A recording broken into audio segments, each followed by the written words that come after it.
నాయుడు గారు ఇంతకుముందు ఒక కథ చెప్పినారు, మీకు అందరికి గుర్తుందో లేదో. ఏం రా కథ అంటే, ఒక గ్రామంలో ఒక కుక్కను చంపాలనుకున్నాడంట. కానీ ఆ కుక్కను చంపితే కానీ గ్రామస్తులు అందరూ వాడిని కొట్టి చంపుతారంట. కాబట్టి వాడు ఏం చేసినాడు, రోజు ఒక 10 మంది కూర్చునే కాడికి పోయి ఒరే అది పిచ్చి కుక్కరా అని చెప్తాడంట. మళ్ళీ ఇంకో గుంపు కాడికి పోతాడంట, ఒరే ఆ కుక్క నిన్ననే ఒక ముసలోని గడిచిదిరా అని చెప్తాడంట. మళ్ళీ ఇంకో గుంపు కాడికి పోతాడు, ఒరే ఆ కుక్క నిన్ననే చిన్న పిల్లోని గడిచిదిరా అని చెప్పి వన్ పైండే ఆ కుక్కను చంపుతాడంట. చంపితే గ్రామస్తులు అందరూ అబ్బా పిచ్చి కుక్క చనిపోయింది రానిరంట. అట్లా ఇదో రాష్ట్రంలో నువ్వు తప్పు చేయాల్సిన అవసరం లే.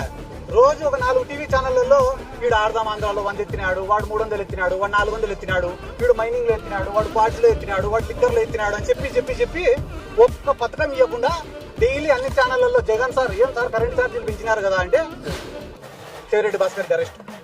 ఏం సార్ తల్లికి వందనం ఇలా మీరు అంటేనే 2 రేపు ఎల్లుండో సిద్ధార్థ రెడ్డి అరెస్ట్, 3వ రోజు మా రాజన్న అరెస్ట్.